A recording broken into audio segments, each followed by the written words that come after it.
comfortable, let's get into the boat restore and how far we got. So I'm just going to go front to back and show you all the things that we've done. So starting on the bow here, originally there was a vintage T-cleat and a vintage navigation light. Now, as much as I like the look of those, they just wouldn't work for having the trolling motor up front. So up front we also have a nav post socket, which we're primarily using for our GoPros so we can catching some big fish. We have our Minn Kota Terrova with the GPS puck on the bow. Along the outside of the gunwale, we replaced the rub rail insert, and we added foam backing when we did this to give it a lot of extra cushion and protection. And we also did the same thing on the inside.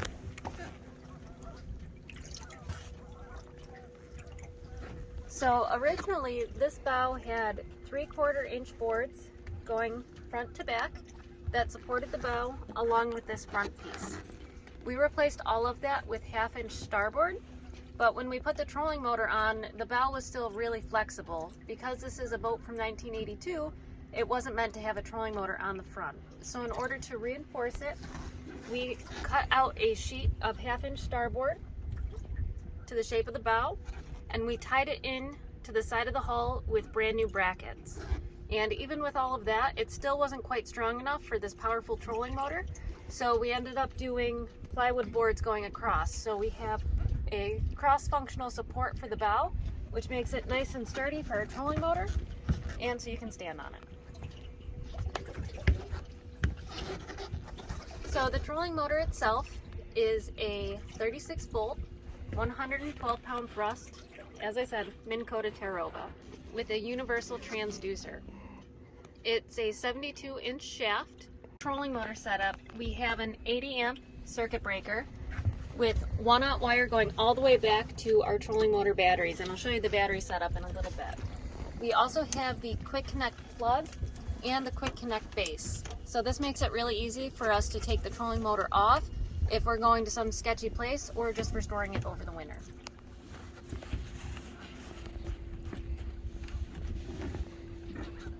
Inside the bow, we have a 22-gallon gas tank, which was original to the boat. So it's shaped just like the bow is, so it's kind of like a trapezoid shape. So we kept the same filler nozzle because it was in great condition and there was no reason to replace it. But we replaced the fill line, the supply line, and the vent line. When we did the vent line, we actually created a Y, and on one side of the Y we have an in-only check valve, and that's to prevent any vacuum from happening inside the tank. On the other side of the Y we have an out-only check valve because it goes to this vent on the front of the bow, and if you're going into some big waves, water can easily come inside that vent. But with a one-way check valve, we should never have watery gas. On this seat here, we do have 2 hatches. And we use these for inspecting the gas tank and also accessing the speakers and the additional accessory wires that we put in for future upgrades.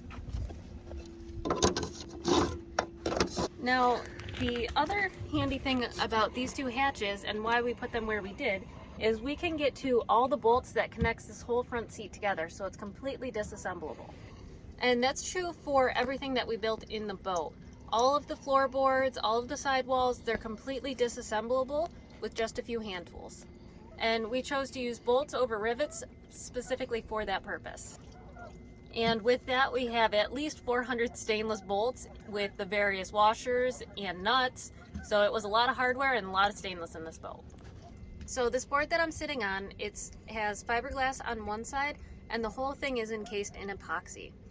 Now, when we were getting ready to do holes in the board, we over-drilled them, filled them with epoxy, and re-drilled them to the size of the bolt. So that way, the holes are completely waterproof as well. So these boards shouldn't ever rot. That's the exact same way that we did all the rest of the boards in the boat, including the transom.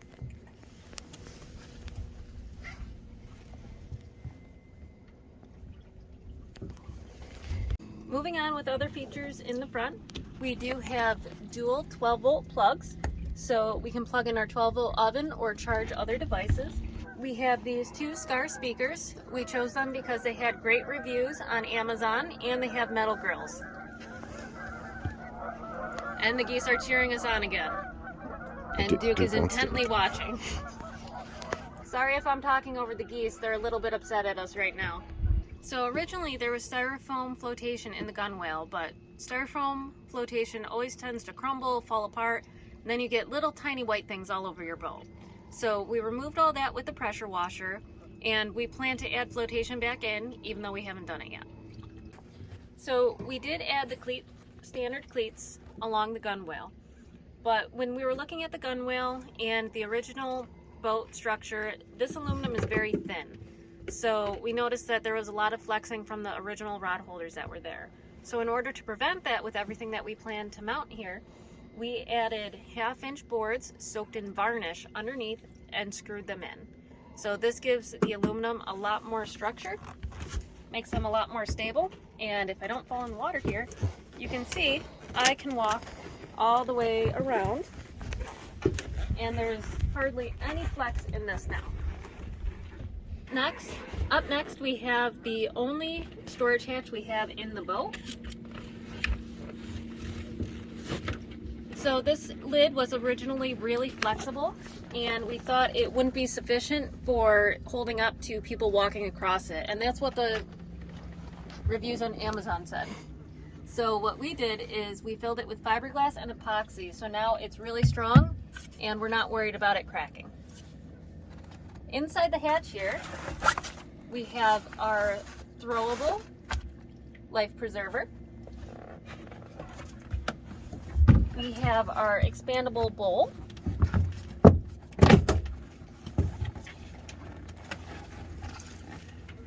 For some dog water.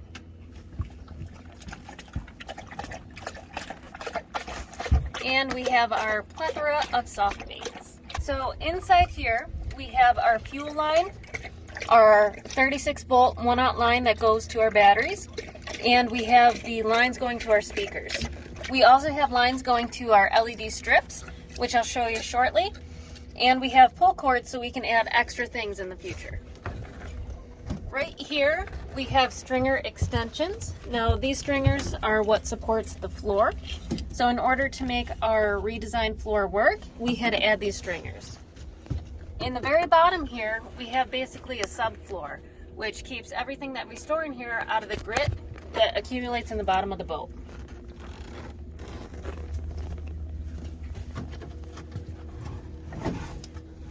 So just back from there, we have our storage tray, which has our anchor and our fire extinguisher. Now everything back from there is all flotation in the bottom of the boat.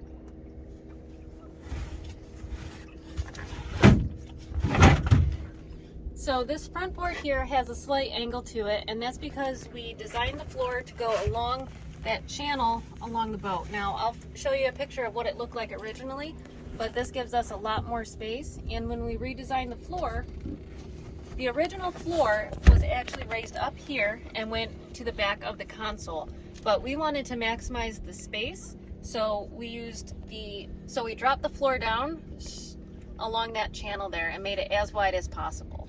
And this prevents you from tripping over a step that really isn't needed.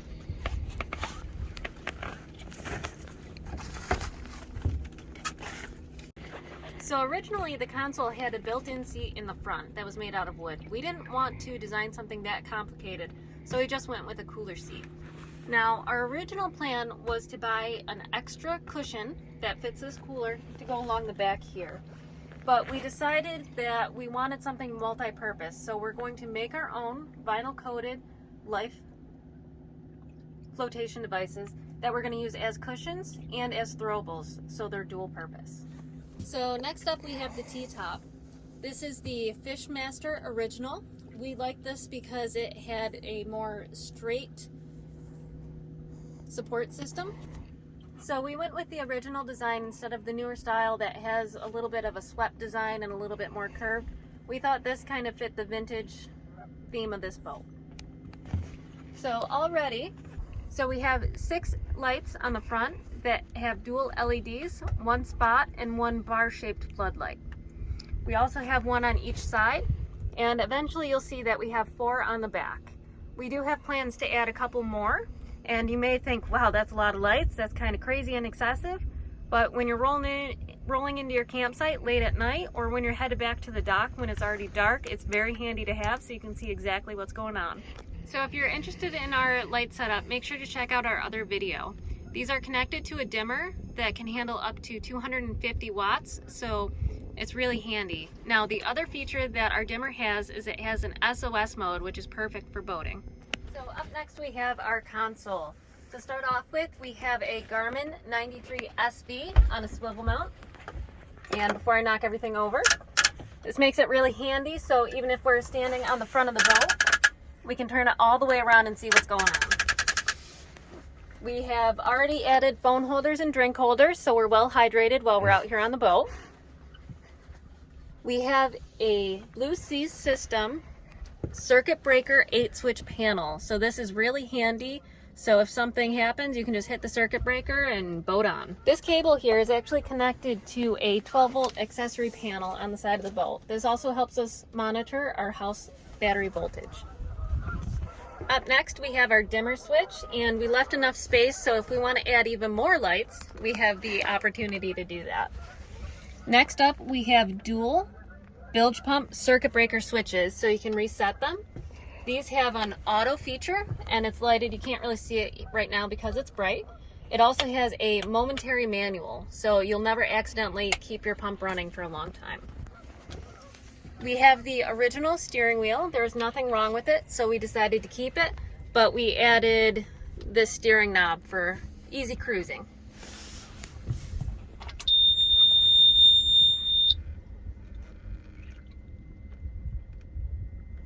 We have our Suzuki multi-gauge. It shows us our RPMs, our gallons per hour, if we're in neutral, and it also shows us the position of the motor.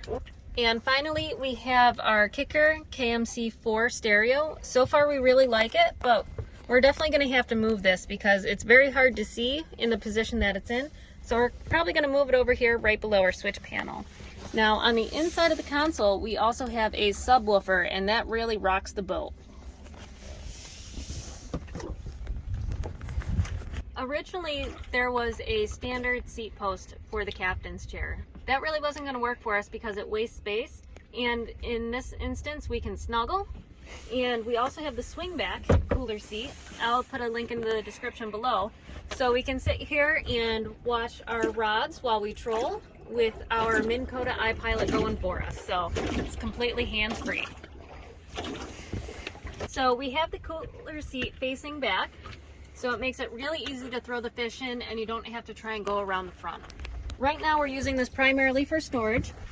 So inside it has a light bar in which you can change the color, the brightness, and it has an auto sensing feature, so when you close the cooler it'll automatically turn off, so you don't have to worry about running down the battery.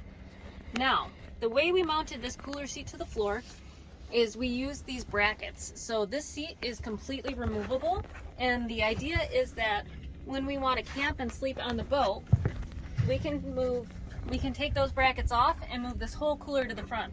So there's plenty of space for dogs and snuggling. When we bought the Fishmaster T-top, we also bought the accessory bag that goes with it.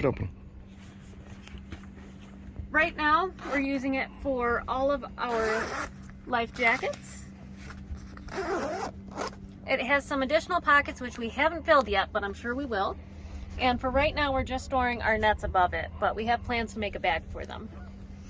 This also has a nice little bungee system on the bottom, which makes it really easy to shove your jacket in. So on the side of the T-top here, we have our 8-rod holder, and this is attached to brackets with wing nuts. So we can move this holder from up here to the side of the boat, as you can see there. So when we're traveling, the rods can be down low where they'll be safe.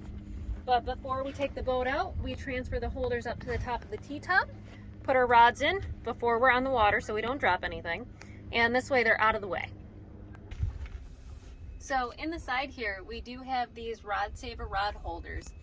Now, we've tried these with both spinning rods and bait casters, and with the spinning rods, they stick out too much, so it didn't really work out how we had anticipated. So we're going to primarily use these for our bait casters and other stick type fishing accessories. So they're not really meant to be used this way, but I think they'll work out great for our bait casters. So in each set of boards, we do have these inspection hatches. Now, these allow us to check out our flotation. Our flotation is movable, and what that does is, if you see these bolts here on the floor, this is how we disassemble the floor. So these boards are completely replaceable. The only thing that's not easily removable is this trim piece, which is caulked down to the floor. So we'll ruin those if we ever have to pull up the floor, but it makes the boat look really nice and keeps all the gunk from falling in between the cracks. Is there anything good in there, Duke? I don't think there's any treats in there. What do you smell? Okay, Duke's bored already. There's no treats in there. So that flotation goes all the way from the back of the boat up to the front where the front board ends. In the back here we have two more Scar speakers. And we also and we have these swing open doors with locking latches. So originally there was a fold-up table with drop-down legs that used to cover up this area in the splash well. We didn't think that would be very useful for us, and it would make it much more difficult to get in to charge our batteries back here. So we opted for these swing open doors, which they're not perfect, but they seem to be working pretty good so far. Now in the back here, we have all of our tackle.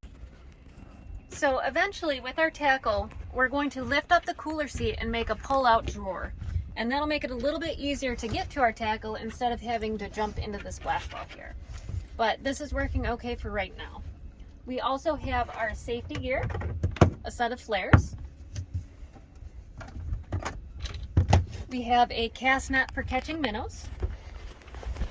On the left side here, we have our three 12-volt batteries wired in series for a 36-volt trolling motor. They're all lithium iron phosphate, and I can put a link in the description below. On the right, we have our house battery, and we have our Dakota lithium starting battery. We do have a Trollbridge 36 lithium, which we're going to be installing soon. And what that'll do is it'll allow us to charge our trolling motor batteries from the alternator of the motor. And eventually we'll also have a generator to charge those up. And that'll allow us to go out for a really long camping trip and hopefully catch a lot of fish. So this is where our brand new supply line coming from the gas tank comes in. We have a stainless steel fitting that goes to a fuel water separator that goes into the motor. So one thing I forgot to mention is all along the Gunwale, we painted this with Duraback. So we started with smooth Duraback, then we did textured Duraback, and then another layer of smooth. So that's how you can walk all the way around the boat without falling in. The Suzuki currently has an aluminum prop on it, which is 3-blade 21 pitch. So far we've seen up to 42 miles an hour. So we think with a stainless prop we might get a little bit better than that. Hopefully the stainless prop gives us better gas mileage. Right now we're currently seeing about 7 miles per gallon, going anywhere from 15 to 20 miles an hour. So when we get up to about 25 miles an hour, we drop down to about 6 miles per gallon, which is still pretty great. Now when we go full throttle, we get about 4, maybe 3 miles per gallon. Mm-hmm. One thing I forgot to mention at the front of the boat, we do have these anchor reins, which is just a retractable rope with a reel underneath the gunwale. So this makes it really easy for tying up to the dock or maybe catching something that fell in the water. And we put these right next to the cleats so we could tie our rope off here, because these cleats on the anchor reins do spin. So they're not as secure as a bolted down cleat. So on either side we have two bumpers that are quick connected with Night Eyes cam jams. So this allows us to easily adjust the height of the bumper, so we're always at the right spot on the dock. So when we do get to the dock, it makes it very easy to just clip these on and go.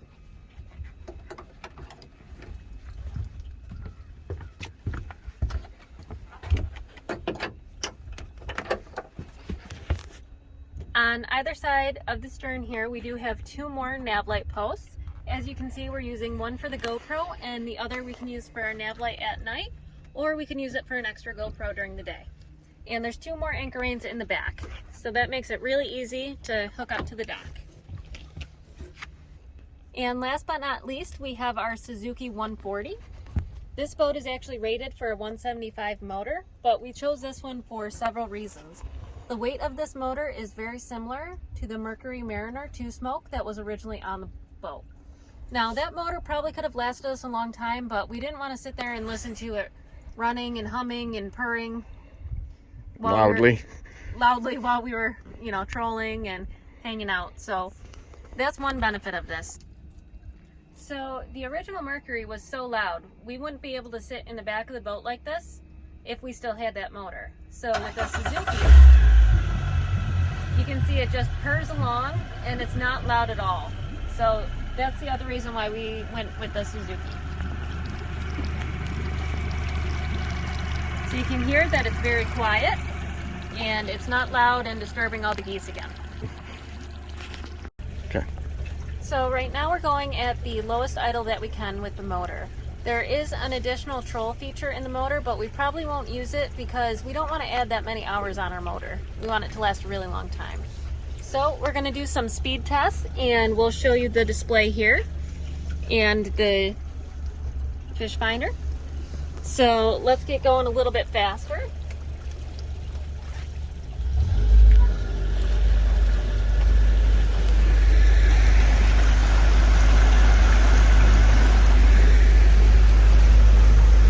So we're just under 6 miles per, well, we're right about 6 miles per hour right now, and we're using 0.8 gallons per hour.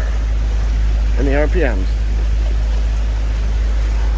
And we're about at 1500 RPMs. We're at 1500 RPMs. I'm gonna go up at 500 RPM increments until we get up to 4000, and then at that point we're gonna switch to my GoPros so my co-pilot doesn't fall out of the boat.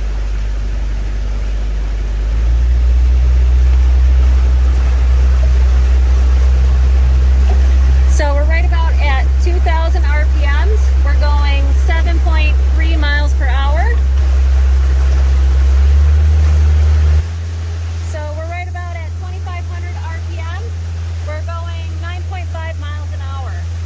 And we're using 1.8 gallons per hour. Now up to 3000.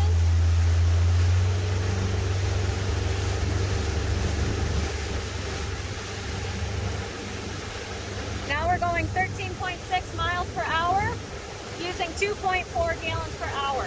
Still going up. So we've actually started the plane off, so now we're going about 15 miles per hour.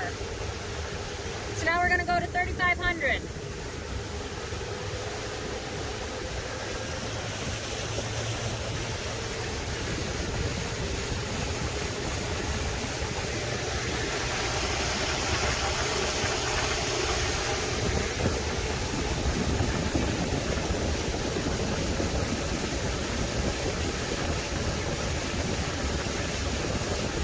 So we're at about 20 miles per hour, using 3.1 gallons per hour.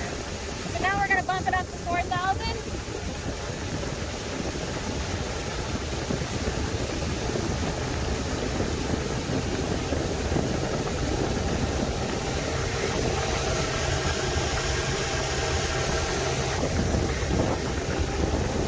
So now we're going about 25 miles per hour, using 3.8 gallons per hour. Adjusting the trim is how you really tweak the fuel economy. So at top speed we got about 40 miles per hour. We think with the stainless prop we'll be able to get a little bit better than that. We didn't really play with the trim because when you're going that fast it's a little bit scary. So doing a little bit of night fishing. Duke is very excited. He really wants me to catch something. I don't think we will because we're in like 150 feet of water and I'm just kind of dragging this around a little bit, but it's still fun to be out here at night watching the last little bit of sunset and giving Duke some excitement. Duke, what we got?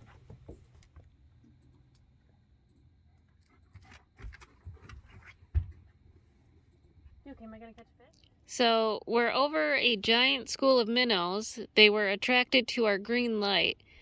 There's just Nav, millions and millions of them, and this is just our nav light. not millions. There's so many. There's so many of them, and they're just attracted to our green nav light. It took a long time for them to show up, but they're here now, and they're just everywhere. So explain that I'm